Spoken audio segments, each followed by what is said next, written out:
Yeah, kicking it off, trying to come out every Monday and Friday. So, let's hit this thing. Biggest things I see go wrong with new people heading to the gym.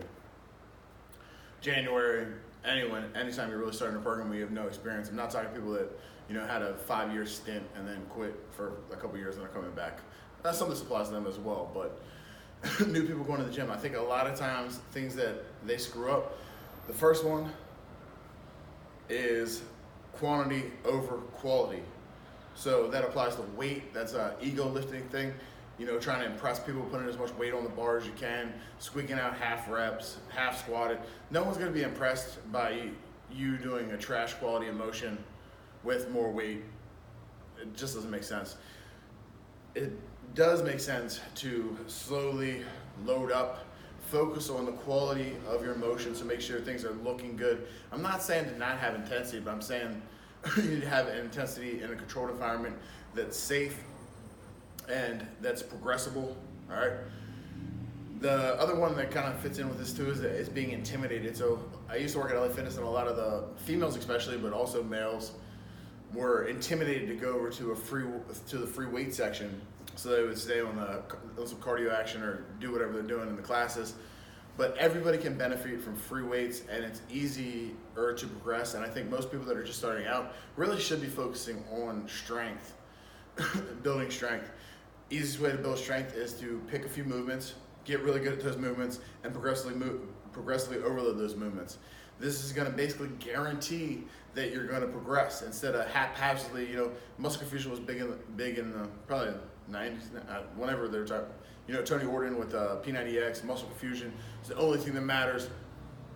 As long as you're giving your body a stimulus that it's not used to, it will respond. Adaptation is going to happen. You just have to give it the necessary reason to adapt. All right. So I'm not saying muscle confusion is wrong, but I'm saying for beginners, you can obtain muscle confusion in different ways too. So if you work on a deadlift, you progress for 8 months before you plateau or whatever, and then switch it to a deficit deadlift or a snatch grip deadlift. Like you can do it that way too. It doesn't have to be a random assortment of body part training and that kind of thing. All right. But going back to intimidated, the people that are over in that section are usually so wrapped up in what they're doing and what they're trying to get better at. If they're trying to build muscle, they're trying to get stronger. I don't think people will judge as hard as people think they judge. Like if you're in there, and the reason you're there is to try to get better. So if someone is going to judge you for that, they're an asshole. Like it doesn't matter what they think anyway. Most people, if are in there trying to get their own work in, they see someone trying to get better, like join the culture. That's what we're all here for. We're all trying to get better. We're all trying to move forward. Those are the things. That's what we need to succeed. So that's what we're going to do. And then exercise selection is the other big thing that comes into this new thing. A little bit on the same page as exercise selection, but being big on the basics is going to be huge in the beginning. So picking big compound movements that your body has to work synergistically to, that are going to treat your body to make it respond systemically is huge. You want to get more muscle mass recruited. You want to do things.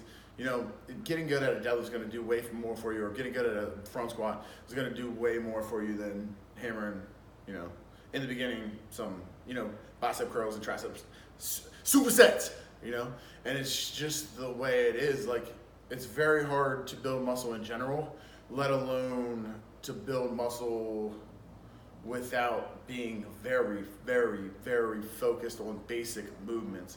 I have other videos about this, but you should be training the human movements. So you should be training, you need to push, you need to pull, you need to squat, you need to hinge, you need to carry.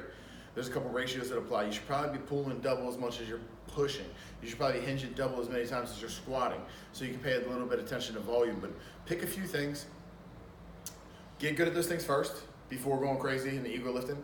If you're going to stick with this for a long time, there's no reason to put yourself at risk for injury the first session at the gym, or be so crippled that you never go back. There's going to be time to max out and see where you're at and do things like that. But I wouldn't recommend doing it very early in your training career, because you're just more susceptible to injury. And all this stuff, I sound redundant sometimes, but long-term intensity trumps short-term long-term consistency trumps short-term intensity. No one cares, or it's not going to get you anywhere to go as hard as you can for 5 weeks. Like, we want to see where you're at in 10 years. Like, what's going on? You know, have you been able to keep progressing? Have you been consistent in the gym? Are you still making progress? Are you still, making more habit changes in your life? Like, it goes past just working out too. Like, start changing small habits in your life. Start getting your sleep. I just started using MyFitnessPal. So it's super easy to track calories and stuff like that, just to get a ballpark. You're usually consuming more than you think when you're trying to lose weight, probably less than you think when you're trying to gain weight. So it's just good to quantify things from a nutritional standpoint, put some numbers behind it. It also breaks down your macros, so you can take a look at how much protein, how much carbohydrate, how much fat that you're actually consuming through this process, all right? So that's the other big on the basics. For people that are not involved in anything, I would recommend maybe the first couple. If you don't know what you're doing, watch some YouTube videos. There's a lot of great content out there. If you can find a quality trainer, go ahead and grab a trainer. If they're helping you get good at those things you want to get good at, make sure they pay attention to you, make sure they know what your goals are, and it's a specific program to you. But it can be very helpful initially just to learn how to move right, and then possibly, going past that, if it's not something that you need the accountability or them to control the variables of intensity, weight, and that kind of stuff. And then look at some other programs. Like, there's a lot of long-term, I don't want to call it slow grind, but long-term programs that are focused on developing strength. And I think that's your money spot while initially starting. You can train some other things, and most people do while you're doing a strength program, but 5-3-1, Windler's huge. The Cube method, I think, is huge. Juggernaut, Chad Wesley Smith. People love starting strength. Mark Rippleto. There's more out there though. Just do a little bit of research. There's some super basic variations of a 5x5 program. Just get on some kind of program. I think is helpful in the beginning too. So if you're not on a program, there's people that have put thousands of people through these programs, right?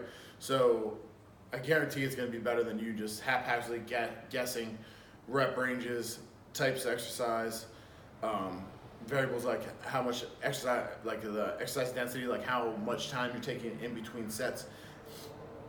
So Chris had a quote the other day.